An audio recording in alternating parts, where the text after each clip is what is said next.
So a little bit story which is quite interesting for me to share as well is Hakka, the community Hakka of China, which comes from Guangdong, Fujian region, which is, if this is China, let's say broadly, it is the south, it's the east, right? Southeast part of China, from where we see these people coming into the country. And as early as 1780, they came in doing tannery business, tanneries over leather work, and that's how they started. And if I can somehow connect the word Tangra, it may have come in from the word tannery, as in tan. That's my perception, my understanding. I don't know whether it is true or wrong, but that's how my reading is, right? And as history goes, the Hakka people were the first adventurers into China as well.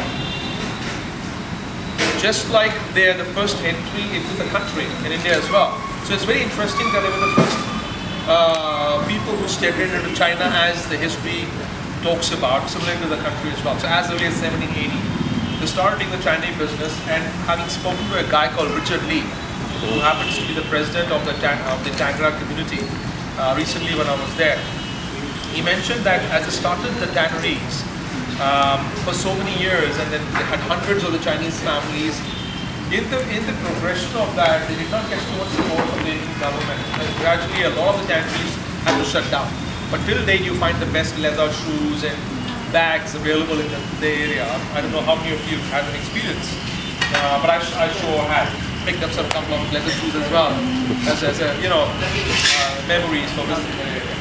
So the next best thing what they could do was cooking food, and they all had to survive.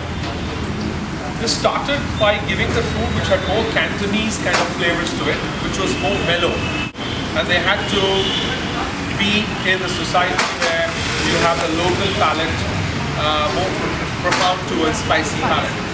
This is the only Chinese cuisine, the Kolkata Chinese, which uses even yogurt, which also uses kasundi.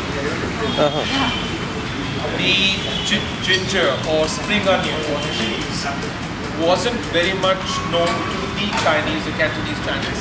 It's only because living amongst them, dining on the same table, being able to make a business out of it, they had to have an inspired palate, which is why the smartness of the Hakka Chinese, they started improvising the cuisine, right? And then behind us, the gentleman in black, Chef Edwin Liao, he is the original descendant of the Chinese, and he represents one of the finest Tangra food in the whole of the country, right? And then I would say the whole of the world actually, because this is where it originated, right? So his forefathers, his family, and all stuff. A very passionate man. We had a handpicked name along with Chef Jay, who's just behind us. Again, connections. Worked in hotels as well, but understands the cuisine very well. So these two, along with a team of chefs, which were handpicked, and I got them here because I thought it's best to get the original. Yeah. And as JW believes in intriguing, they talk about inspirational. We talk about authenticity. We talk about regional.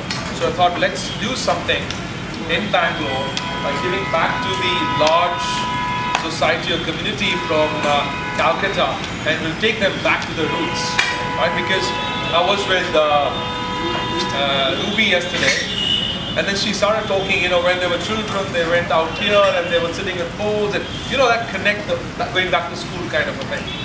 So this is one of the reasons why I thought, let's bring Tangra, the Kolkata Chinese, not by typical Indian Chinese as they call available all around here. जो बोलते हैं Chinese खाना खाने जा रहे हैं, so वो ना इधर का है ना उधर का है. So I thought, let's do something authentic, let's do something original, and then that's the beauty of it. So it is not Chinese typically to Beijing or you go to Shanghai or Cantonese. It's the Kolkata Chinese, and Tangra community has been recognized as a community. So it's something which we want to actually go back and recognize, right? So that was really very interesting when I went there to get the flavors. So what we will be doing today, after if you have few questions for me, is we'll pick up one vegetarian. Though they are predominantly non-vegetarian, but because they had to live in the society, you know, they went about creating vegetarian dishes. The thread paneer, which is one of the dishes, will be cooked today. Very interesting, very simple. Chef, anyway, do you have the green chutney today? Oh yes. Good. One of the best chutneys or the sauces, you know, you'll sample. Very simple. All ingredients that we available in the market. Right? The second thing we'll do a chicken, which is a Tangra style chili chicken. He uses dark soya, light soya. He's got a bit of sliced onion to it, a bit of seasoning. Typically no Ajinomoto. JW does not believe in that, so we wouldn't want to go that way, right? So we want to keep it healthy, honest, authentic as best as we can. Then what we're going to do is we're going to do some. Are we doing some golden fried prawns, chef? Golden fried prawns? Yeah. As simple as it can get, but as authentic coming from the hands of the Tangra kitchen. The beauty is dipping into the sauce and eating. I mean, I enjoyed it. And one thing very significant about Tangra is they give the food in solid, generous portions.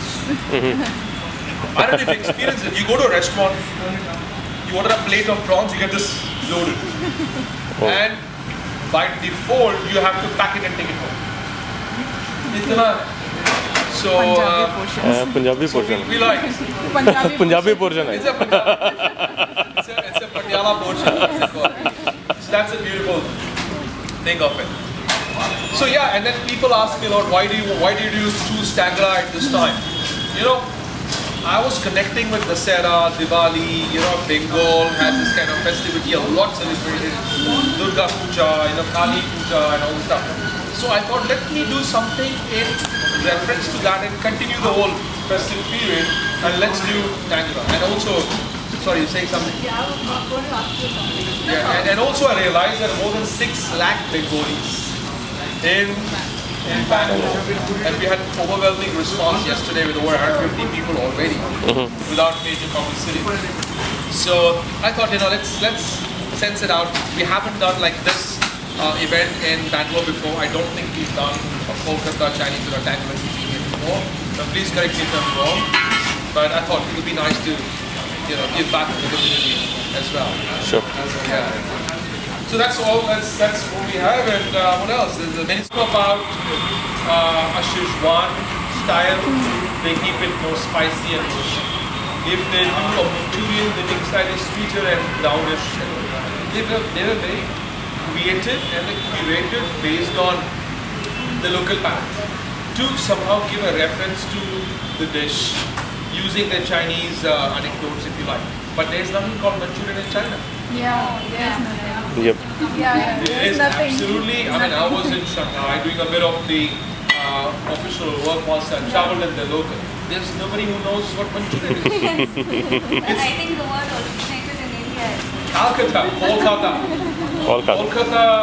Tangra Chinese created the Manchurian. So, Manchuri. Now it may be called Manchuru. Good one. Manchurian भी नहीं है उसको cut shot में मंचूरी हो गया अभी अगले हफ्ते वो मंचूरू बोला जाएगा. And it will be the Canada version में करी पत्ता यहाँ पे हर किसी में करी पत्ता. You know, actually, how do communities develop and evolve? It's by these ideas. It's by, you know, what is Hyderabadi cuisine, for example? It's the influence of the neighboring cities, the states, the Arabs, you know, all the influences. That's how these guys have come up.